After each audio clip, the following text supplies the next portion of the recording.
Channel के सभी दर्शकों को नमस्कार, जय श्री कृष्णा, प्रणाम। आप सबको आज के वीडियो का संदर्भ बता देता हूं। जब चंद्रमा से सूर्य 12 घरों में जाएगा तो उसका क्या प्रभाव पड़ेगा आपके जीवन के ऊपर। सबसे पहले हम आपको यह भी बता देते हैं, चंद्रमा मन है, सूर्य आत्मा है। चंद्रमा संबंधी है, सूर्य आत्मा के संबंधी, अध्यात्म से संबंधित विषय के बारे में बताता है। सूर्य आंतरिक संवेदना और चंद्रमा बाह्य संसार है। चंद्रमा अर्थात बाह्य संसार से आंतरिक संसार का प्रभाव हमारे अंतस पर कितना पड़ेगा, ये बहुत आवश्यक है। किसी भी व्यक्ति के चित्त का, मन का, शरीर का पता चंद्रमा से लगता है। चंद्रमा बाह्य आडंबरों का प्रदर्शन करता है और सूर्य आंतरिक उन विषयों का जो हमारी अध्यात्म चेतना है। साधक कितने उच्च स्तर का है, सूर्य से पता लगता है। ये तो हो गया आध्यात्मिक विषय। अब चंद्रमा से सूर्य का प्रभाव हमारे जीवन में, भौतिक जगत में कितना पड़ेगा। जैसा कि चंद्रमा मन है और सूर्य आत्मा है, सूर्य पिता है। सूर्य पुत्र के सुख का भी प्रदर्शन करता है और यश कीर्ति के बारे में भी सूर्य से देखा जाता है। सूर्य जितना बलवान होगा, आपका बाह्य जगत उतना ही नेम और फेम वाला होगा। तो जब चंद्रमा से दूसरे घर में अर्थात धन घर में, कुटुंब के घर में सूर्य बैठेगा तो ऐसे जातक के कुटुंब पे और धन पे क्या प्रभाव डालेगा। देखिए, मैंने पहले बोला है कि सूर्य आंतरिक संवेदना बताता है। ऐसे में जातक के पास आध्यात्मिक चेतना बहुत भरी होती है। जातक अपनी जीवन का दृढ़ निश्चयी होता है, पक्का होता है। जातक के धन भाव में यदि सूर्य बैठेंगे तो जीवन साथी के विषय को लेकर के थोड़ी चिंता जरूर होगी, यानी जीवन साथी के शारीरिक स्वास्थ्य को लेकर के, हड्डियों को लेकर के, नेत्रों को लेकर के, उदर को लेकर के अर्थात पेट को लेकर के, हार्ट को लेकर के।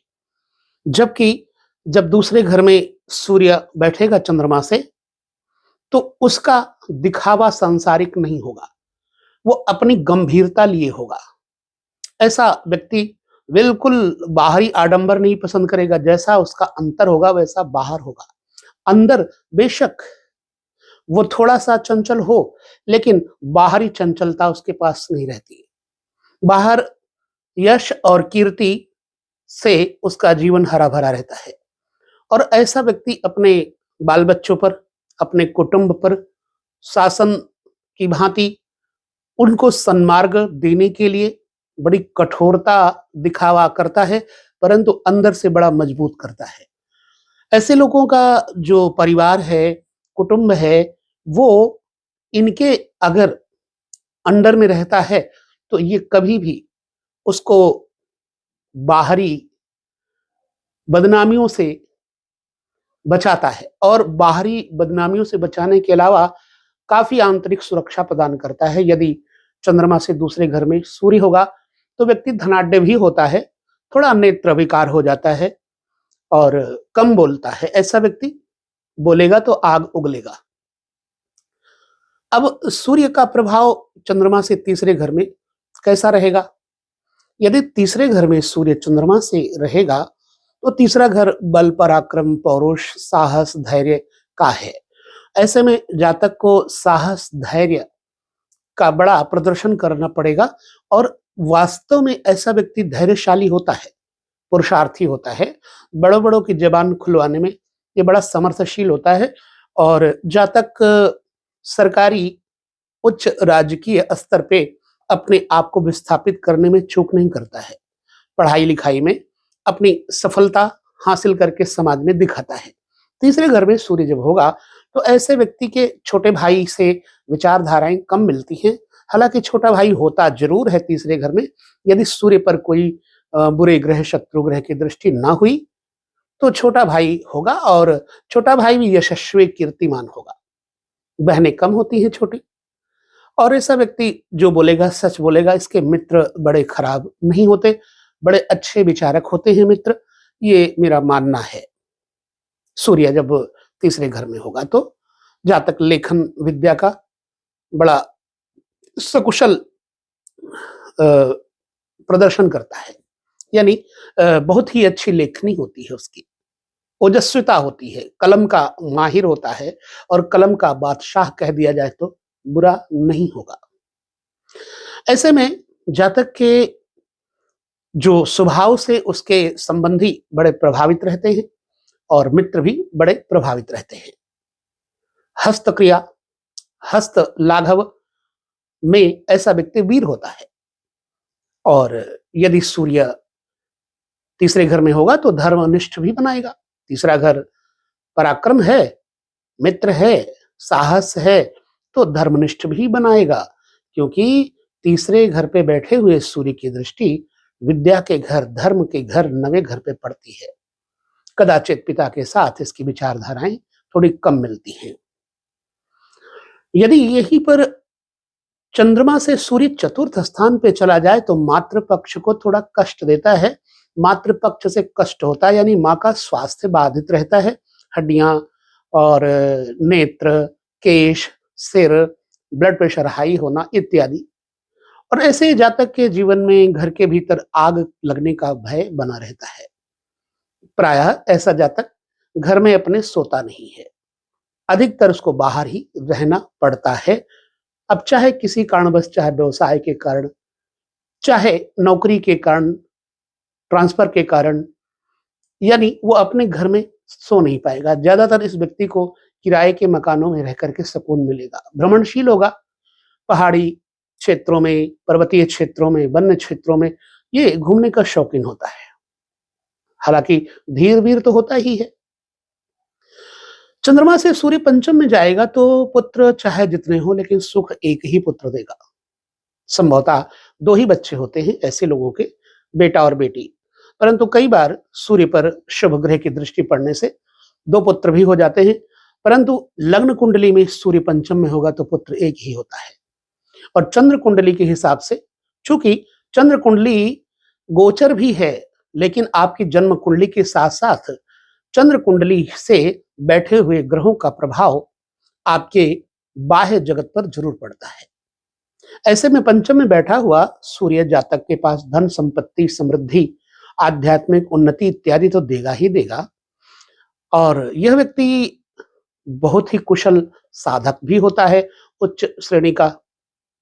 धर्म कर्म में इसकी निष्ठा होती है, और बड़े भाई के साथ इसकी विचारधाराएं लगभग मिल जाती, समानांतर होती है। यदि 11वें घर में कुछ शुभ घर बैठा होगा, बृहस्पति इत्यादि बैठा होगा, सूर्य के मित्र ग्रह बैठे होंगे, तो उसी के अनुसार बड़े भाई का स्वभाव होगा। और बड़े भाई के साथ इसकी तब पटेगी जब सूर्य के मित्र ग्रह 11वें घर में होंगे, तो धनाढ्य तो होगा ही।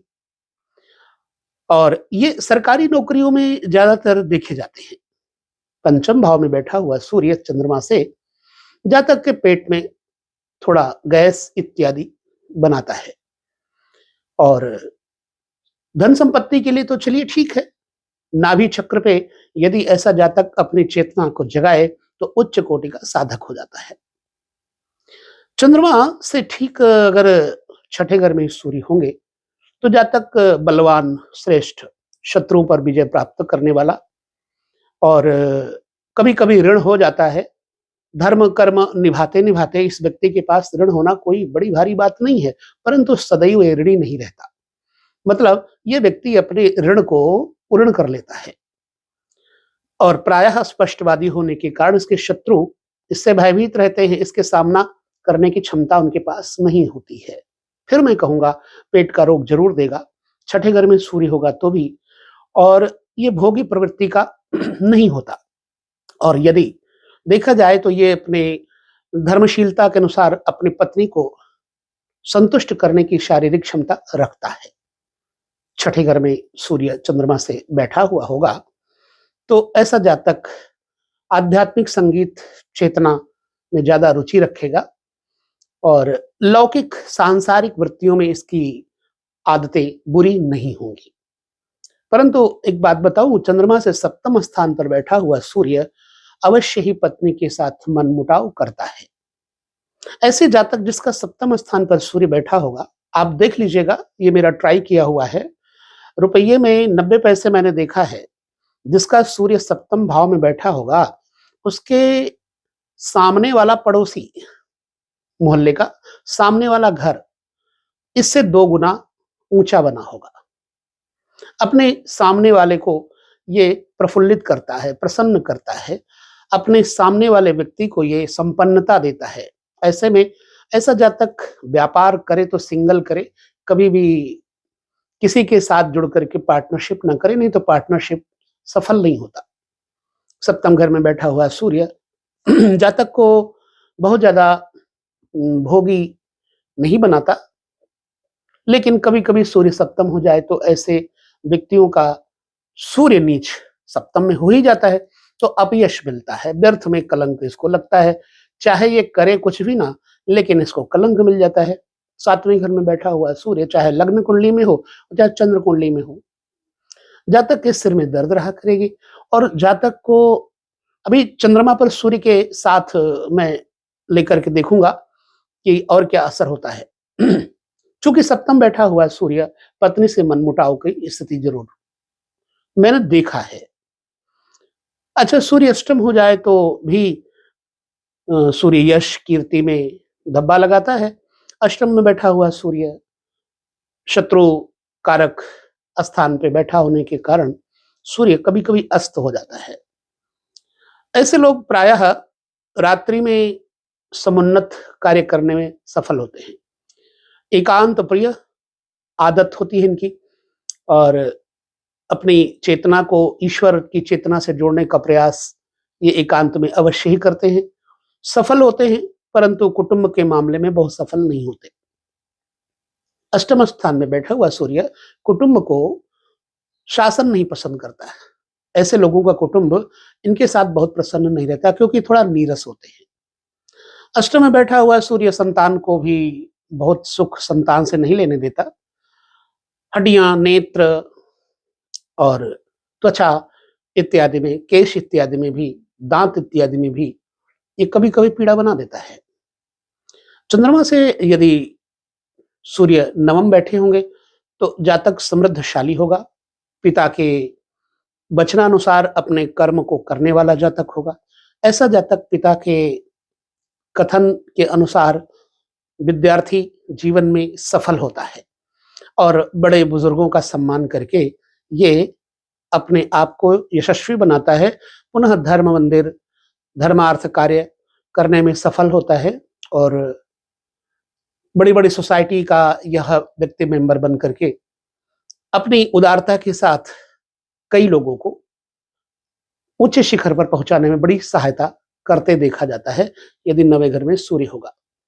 ऐसे जातक के मित्र स्पष्टवादी होंगे और कम मित्र होंगे, लेकिन जितने होंगे चुने हुए मित्र होंगे, अच्छे होंगे मित्र। क्योंकि 9वें घर में बैठा हुआ सूर्य सप्तम दृष्टि से तीसरे भाव को देखेगा, तो आदमी को प्रखर, धैर्यवान, शीलवान बनाएगा। 9th हाउस में बैठा हुआ सूर्य धर्म और विद्या का अच्छा प्रदर्शन करने में सहायता देता है। अगर सूर्य 10वें स्थान पर बैठेगा तो माता और पिता में से एक का स्वास्थ्य अस्वस्थ रहता है। परंतु ऐसा जातक प्रायः राजकीय कर्म क्षेत्र में, नीति क्षेत्र में, राजनीति क्षेत्र में उच्च शिखर पर चढ़ता है। 10वें स्थान पर बैठा हुआ सूर्य धातुओं का व्यापार, लकड़ी का व्यापार इत्यादि, आकाशी व्यापार इत्यादि करने में सफल होता है। ऐसे जातक के जीवन में वैसे व्यापार की नौबत कम आती है, अगर आती है तो उच्च स्तर पर ये अपना प्रदर्शन करता है सूर्य 10वें स्थान पर बैठा हुआ। और पुनः पिता यशस्वी, कीर्तिमान होता है और ऐसे व्यक्ति के पिता के साथ इनकी बड़ी बनती भी है। और चूंकि 10वें स्थान पर सूर्य बैठा है तो पिता यशस्वी होगा दसम स्थान पर बैठे हुए सूर्य को यदि शनि इत्यादि देखते होंगे तो पिता की स्थिति अच्छी नहीं होती। कहीं से भी बैठे हुए सूर्य पर शनि की स्थिति अगर है, दृष्टि है, तो जातक का पिता बीमार रहता है, हार्ट पेशेंट होता है और कभी-कभी बाईपास इत्यादि भी कराना पड़ता है और कभी इस जातक को भी बाईपास करवाने की नौबत आ जाती है, अगर दसम स्थान पर सूर्य बैठा होगा तो। पुनः जातक के पुत्रों का सुख, जातक के साथ पुत्र बहुत कम बैठते उठते हैं, ज़्यादातर ऐसे लोगों के बच्चे उनसे दूर रह करके प्रसन्न रहते हैं, क्योंकि ऐसा जातक अनुशासन में रखने वाला होता है। 11वें में घर में बैठा हुआ सूर्य का प्रभाव क्या होगा आपके जीवन में? आमदनी का घर है, बड़े मित्रों का घर है, तो ऊँचे स्तर के वयोवृद्ध मित्र होंगे और आपको आपके साथ जीवन में खूब अच्छे ऊँचे चढ़ाने का प्रयास करने वाले मित्र होंगे, सफलता दिलाने वाले मित्र होंगे। ऐसे लोगों का साथ प्रायः बड़े लोगों के ही पास बैठक-उठक देखा गया है। परंतु बड़े भाई के साथ यदि सूर्य पर किसी शत्रु ग्रह की दृष्टि हो, तो बड़े भाई के साथ बड़ा अच्छा प्रदर्शन नहीं रहेगा। आमदनी का क्षेत्र बढ़िया होगा, धातुओं के व्यापार से ऐसे लोगों को लाभ लेते देखा गया है। हालाँकि ऐसे लोग इलेक्ट्रॉनिक्स इत्यादि का काम भी करें तो सफल होते हैं। गल्ला मंडी, अनाज मंडी इत्यादि के काम में भी इनको सफलता मिलती है। सोना-चांदी इत्यादि में भी इनको सफलता मिलती है। जातक के पिता का स्वभाव थोड़ा कड़वा होता है। जातक के साथ 11वें घर में बैठा हुआ सूर्य, पिता के बातों में इसको थोड़ी नफ़रत की बू आती है, लिहाज़ा पिता के साथ ही नहीं बैठता। जो मैंने अपना अनुभव लिया, बाकी आपके ऊपर क्या बीत रही है, 11वें घर में यदि सूर्य आपका है, तो क्या आपके साथ ऐसा कुछ होता है? तो हमें ज़रूर बताएँ। फिलहाल 11वें घर का बैठा हुआ सूर्य जातक को लाभ देगा, नुकसान नहीं देगा, मेरा अनुभव है। 11वें घर का बैठा हुआ सूर्य पुत्र एक ही सुख देगा। चंद्रमा से 12वें स्थान पर यदि सूर्य हो जाए, 12वां घर नींद है, बिस्तर है, साफ-सुथरा रहेगा, तो सूर्य चमकता रहेगा।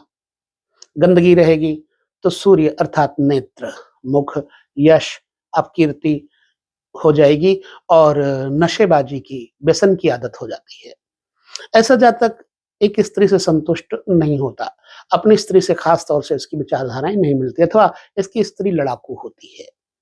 ये मैंने देखा है इसलिए बता रहा हूँ, अनुभव है मेरा इसलिए बता रहा हूँ और मैं वही बात यहाँ करूँगा जो मैंने प्रदर्शन देखा है। तो 12वें घर में बैठा हुआ सूर्य जातक को हालाँकि सरकारी नौकरी से लाभ देता है, व्यापार से बहुत कम लाभ देता है, नुकसान अधिक रहता है, कर्ज इत्यादि हो जाता है। ऐसे जातक के पास शत्रु भी बहुत होते हैं स्पष्टवादिता की वजह से। 12वें घर में बैठे हुए सूर्य के कारण जातक के पैरों में जलन इत्यादि होती है, त्वचा में जलन इत्यादि होती है। ऐसा व्यक्ति जो 12वें घर में सूर्य बैठा होगा, तो रात में थोड़ा सुकून फ़ील करेगा, लेकिन फिर भी नींद कम आएगी। सूर्य और चंद्रमा यदि साथ में बैठे होंगे लग्न में, एक ही जगह, तो चंद्रमा ठंडा है, सूर्य गर्म है। जब गर्म चीज़ पर चंद्रमा का प्रभाव होगा, तो ठंडा करेगा। ऐसी अवस्था में क्या होगा, चंद्रमा माँ है, सूर्य पिता है। सूर्य चंद्रमा इकट्ठे होंगे, तो कतई सफलता प्राप्त नहीं होगी माता-पिता के सुख में। बेशक ऐसा जातक थोड़ा कूल माइंड होता है और इसमें वैराग्य की भावना दृढ़ता के साथ धीरे-धीरे आती है, आध्यात्मिक हो जाता है। ऐसा व्यक्ति तीर्थ यात्रा में बड़ा विश्वास करता है। चंद्रमा सूर्य जब इकट्ठे बैठेंगे तो नेत्रों में विकार पैदा करेंगे, सिर के केश कम हो जाते हैं। कई बार चंद्रमा पर सूर्य इकट्ठे बैठे होने की वजह से पति-पत्नी में भी आपसी मनमुटाव रहता है। अग्नि का भय रहता है, ऐसे जातक को चोट माथे पर लगती है, पानी से बच कर के रहना चाहिए इस जातक को, बिजली से बचकर रहना चाहिए इस जातक को। अधिक धूप बर्दाश्त करने की क्षमता इसमें नहीं होती। हालाँकि शीतल जगह पर रह कर के बड़ा प्रसन्न रहता है। चंद्रमा सूर्य जब इकट्ठे होंगे लग्न के अंतर्गत, तो जातक का अपने पत्नी के प्रति नेतृत्व तो अच्छा होगा, ध्यान भी पूरा होगा, लेकिन पत्नी प्रायः रोगी रहेगी, रुग्ण रहेगी। सिर दर्द, ब्लड प्रेशर हाई होना, गैस और ऐसी स्वास्थ्य की समस्याएं जीवन में उसको पत्नी की तरफ से आती रहेंगी। पुनः जातक के दो ही बच्चे होते हैं, पुत्र और पुत्री, और दोनों ही यशस्वी होते हैं। पुत्र और पुत्री का सुख जातक के लग्न में स्थित चंद्रमा के साथ यदि सूर्य होगा तो सुख देगा। और पुनः जातक का नाम अपने बच्चों से रोशन होगा, और ऐसा जातक कुलीन ना होने पर भी अपनी कुल परंपरा को ऊंचे स्तर पर ले जाकर के अपने आप को कुलीन साबित कर देता है। प्रायः ऐसा मैंने देखा है। इस तरह से चंद्रमा से 12 घर तक सूर्य का प्रभाव मैंने जो देखा आपके साथ सरल शब्दों में वर्णित किया। आपका क्या ख्याल है, आपका क्या अनुभव है, क्या आपके विचारधाराएं हमारे इस फलादेश के साथ सम्मेल खाती हैं या नहीं? यदि हाँ, तो आप जरूर अपने कमेंट करिएगा, हमारा मनोबल बढ़ेगा और हम आपके साथ वार्ता भी करेंगे, बातचीत भी करेंगे। तो बस सूर्य और चंद्रमा की इस वीडियो के साथ हम लेते हैं विदा। आप सभी से यही उम्मीद रखते हैं कि आप प्रसन्न रहेंगे, जीवन में सहर्ष अपने जीवन को समुन्नत करने में, आध्यात्मिक चेतना में निरंतर लगे रहें और एक दूसरे को सुख पहुंचाने की चेष्टा करें। यही हमारे समाज की उन्नति का मूल सूत्र है। सुख लेने की चीज नहीं है, सुख देने की चीज है। दुख बटाएं और सुख बांटें। बस इसी के साथ नमस्कार, जय श्री कृष्ण, प्रणाम।